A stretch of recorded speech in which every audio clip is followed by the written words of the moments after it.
kami bersyukur saatnya belajar firman Tuhan, kitab Zakaria. Mohon anugerah, belas kasihan pertolongan-Mu, supaya kami mengerti dan menghidupi firman-Mu. Dalam nama Tuhan Yesus kami berdoa bersyukur. Amin. Anak-anak, jumpa lagi dalam Renungan Habatus. Saat ini kita sedang belajar kitab Zakaria ya. Nah, kitab Zakaria adalah kitab sejarah fakta asli kehidupan manusia, yaitu bangsa Israel yang terjadi di masa yang lampau. Pada waktu itu, keadaan bangsa Israel menderita karena dosa-dosa mereka.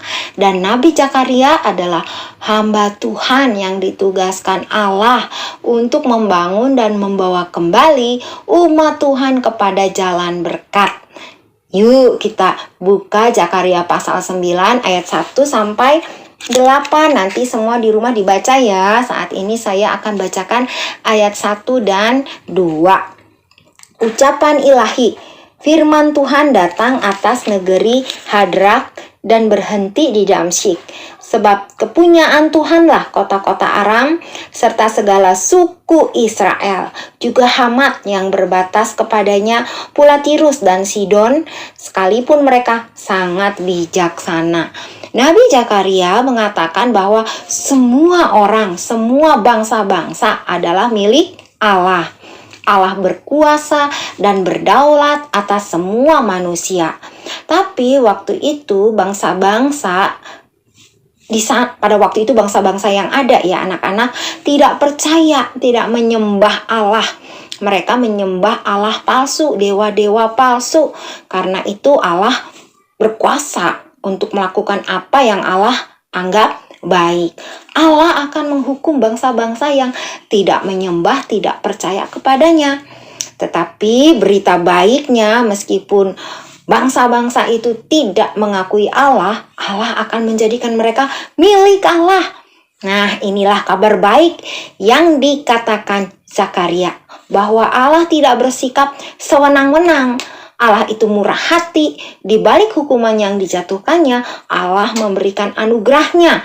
Allah memberi kesempatan bagi bangsa lain menjadi umatnya, menjadi miliknya. Nah, anak-anak, Allah menginginkan setiap orang menjadi umatnya, menjadi miliknya. Maka kamu dan saya yang sudah menjadi milik Allah karena kasih karunia Allah, karena iman kepada Tuhan Yesus, iman yang Allah karuniakan, yang sudah menggantikan hukuman dosa kita, mati di atas kayu salib dan bangkit pada hari ketiga, menang hidup selama-lamanya. Sudah sepantasnya lah kita yang sudah selamat ini memberitakan kasih karunia Allah, yaitu Injil keselamatan kepada banyak orang. Mari anak-anak, sejak kecil kita rela memberi diri kita untuk dipimpin oleh Allah, untuk setia membaca Alkitab, belajar firman Tuhan, mentaati firman Tuhan, melakukan segala sesuatu yang sesuai kehendak Tuhan ketika kita di rumah, di sekolah, di gereja, di lingkungan kita tinggal, dimanapun kita berada, agar kita sejak kecil senang memberitakan Injil Tuhan, supaya semakin banyak orang yang diselamatkan. Puji Tuhan.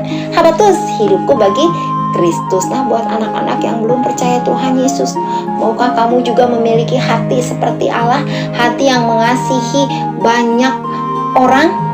Yohanes 14 ayat 6, kata Yesus kepadanya, "Akulah jalan dan kebenaran dan hidup. Tidak ada seorang pun yang datang kepada Bapa kalau tidak melalui aku." Puji Tuhan. Mari kita berdoa. Kami bersyukur karena kami adalah milik Allah, kepunyaan Allah yang ditebus oleh darah yang mahal, darah Tuhan Yesus Kristus. Biarlah sejak kanak-kanak kami senang menceritakan kasih karunia Allah kepada banyak orang. Ampuni kami jika kami masih sering tidak mentaati Tuhan. Berbelas kasihanlah Tuhan, supaya kehidupan kami sebagai umat-Mu menjadi saksi yang memuliakan nama Tuhan. Dalam nama Tuhan Yesus kami berdoa bersyukur. Amin. Sampai jumpa. Tuhan Yesus memberkati. Dah. wabarakatuh.